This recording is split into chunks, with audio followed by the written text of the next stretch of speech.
Hi guys, welcome back to my channel. It's William. Today I'm going to share with you an amazing recipe for halva. It is pretty much like a Middle Eastern version of fudge. I discovered this recipe in New York in this beautiful chain that is Seed and Meal in the Chelsea market. It's an amazing place for foodies like me, and I really fell in love with halva. This is why I decided to share this recipe with you today, and you are going to see it is extremely easy to make. You will just need like a candy thermometer, that's the one basic thing, but I hope you have one now. It's not that expensive online, so please buy one and then you can make tons of candy recipes. But let's go and let's make some halva right now.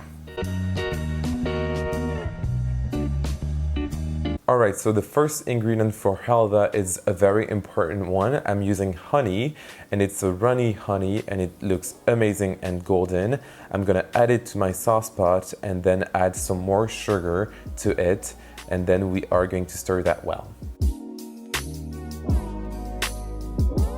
Perfect. Now I'm going to put everything on my stove and cook it until it reaches 115 degrees Celsius. That's 240 degrees Fahrenheit.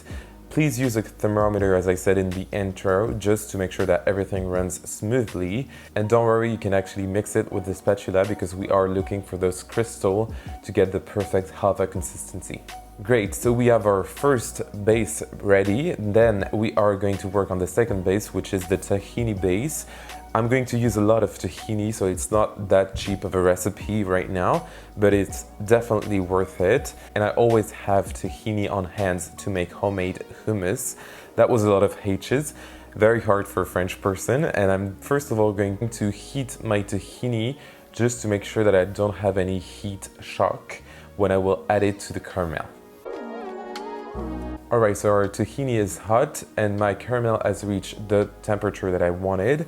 So I'm going to put my tahini in a large bowl, add some vanilla extract to it and whisk it with beaters. You can definitely use a standing mixer if you have one. And then we are going to gently introduce our very hot honey mixture, and I'm going to mix that well until I reach a very thick consistency.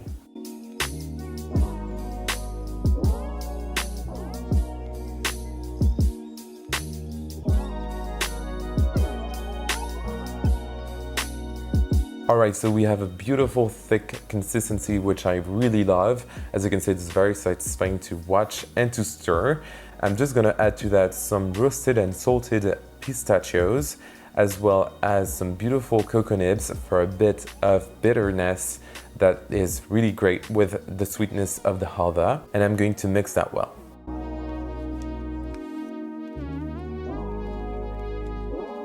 Then for the mold of our halva, you need to use pretty much anything you want to mold it.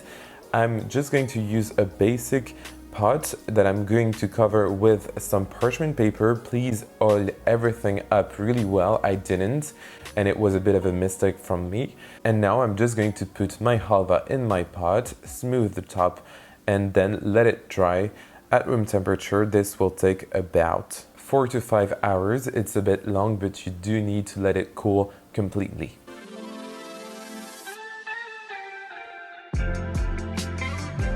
Alright, so since I didn't oil my pot, I'm going to reheat everything up on the stovetop over the gas. Basically, this helped me unmold my beautiful halva, and then I just had to smooth the edges together. And then we are going to decorate it, and today I'm going to be very greedy. I'm going to add some melted bittersweet chocolate. Please don't use a very sweet chocolate since the halva is very sweet itself. And then we are going to let it drip on the halva, and it's going to be super satisfying.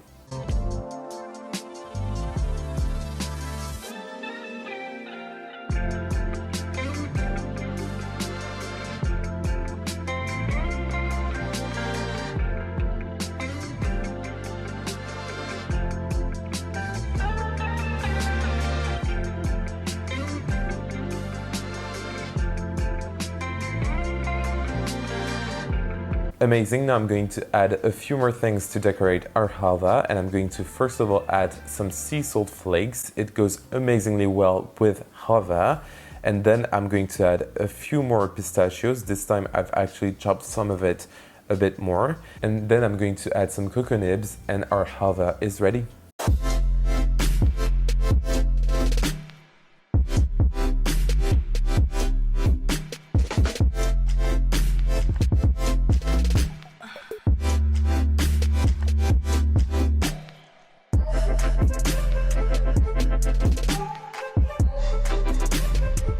And there you go, it was that easy to make homemade halva. I hope I inspired you to make it and recreate this recipe. Believe me, it's simply delicious. And if you don't trust me, you can always try some in New York at the Chelsea Market. It's a wonderful place to go, so you should go there. And you can find the entire list of ingredients in the description box down below, as well as my social media, so Facebook, Twitter, Instagram, and Snapchat. Please give this video a like and a comment if you want to talk, and also subscribe to my channel. It really helps me grow on YouTube, and I will see you very soon for another amazing recipe. Bye!